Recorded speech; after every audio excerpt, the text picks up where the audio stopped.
Shalom ibu bapak saudara terkasih dalam nama Tuhan kita Yesus. Semangat pagi, selamat hari Minggu. Bertemu kembali di channel Rio Nando Butar-Butar dalam khotbah 5 menit aja atau kelima untuk renungan harian. Renungan pada hari ini saya ambil dari kitab 1 Tesalonika pasal yang kelima ayat yang ke-15. Demikian kesaksian firman Tuhan. Perhatikanlah supaya jangan ada orang yang membalas jahat dengan jahat, tetapi usahakanlah senantiasa yang baik terhadap kamu masing-masing dan terhadap semua orang. Hal-hal yang perlu kita perhatikan. Ibu bapak saudara terkasih dalam nama Tuhan kita Yesus, banyak hal dalam hidup ini yang harusnya menjadi perhatian khusus bagi kita. Perhatian yang membuat iman kepercayaan kita tetap teguh kepada Tuhan.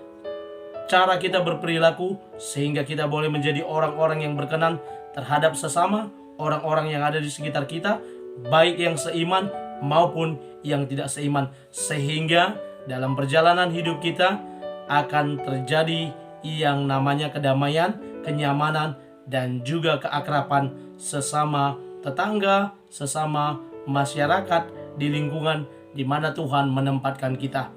Ibu bapak saudara terkasih dalam nama Tuhan kita Yesus, nats ini merupakan pesan nasihat dari Rasul Paulus kepada jemaat yang ada di Tesalonika. Dan ini merupakan suratnya yang pertama yang ia sampaikan setelah Rasul Paulus membahas tentang teologia, bagaimana orang-orang yang sudah mati dan bagaimana keadaan mereka, dan bagaimana sebenarnya orang-orang yang masih hidup ini untuk tetap mempercayai Tuhan, dan mereka boleh hidup juga sebagai orang yang hidup berkenan di hadapan Tuhan. Orang-orang percaya yang boleh mengingat bagaimana kematian akan tiba kepada semua orang, dan nantinya Tuhan juga akan memberikan sukacita ganti dari duka cita yang dialami oleh jemaat.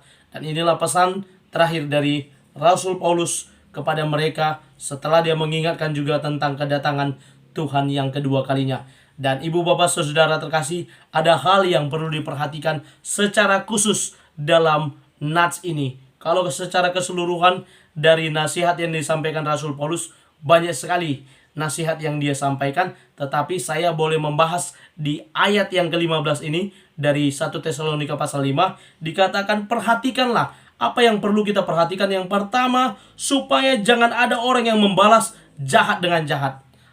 Banyak orang yang selalu berkata, kalau dia berbuat baik, saya akan berbuat baik. Tetapi kalau dia berbuat jahat, saya pun bisa berbuat lebih jahat lagi kepada dia. Ini yang menjadi permasalahan. Kalau yang jahat selalu dibalas dengan yang jahat, maka akan terjadi peperangan, kekacauan, perpecahan.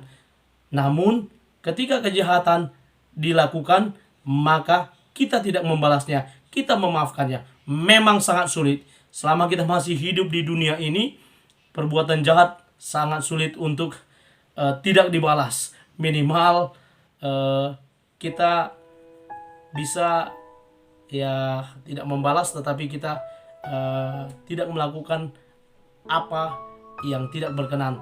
Paling tidak kita hanya diam dan dalam hati berdoa untuk mereka yang berbuat jahat. Kualitas kekristenan itu akan tampak ketika kejahatan dibalas dengan kebaikan. Walaupun sebaliknya ketika kita berbuat baik, kita malah dibalas dengan kejahatan, seperti pepatah bahasa Indonesia mengatakan air susu dibalas dengan air tuba. Maka kebaikan itu tidak pernah sia-sia.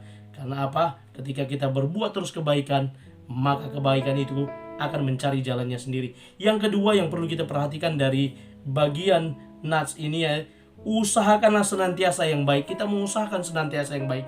Walaupun orang berbuat jahat, kita senantiasa mengusahakan hal yang baik. Baik kepada siapa? Kepada kamu masing-masing, kata Rasul Paulus. Tidak hanya kepada kamu masing-masing, tetapi kepada semua orang. Kepada orang-orang yang seiman, tetapi juga kepada semua orang yang kita jumpai, yang kita temui, yang mana kita hidup berdampingan dengan mereka. Karena itu ibu bapak saudara terkasih, firman Tuhan pada hari ini di minggu ketiga Advent ini boleh mengingatkan kita untuk kita senantiasa memperhatikan hal-hal yang baik, selalu melakukan kebaikan, dan tidak membalas kejahatan. Selamat beraktivitas, selamat beribadah nantinya. Tuhan Yesus memberkati. Shalom.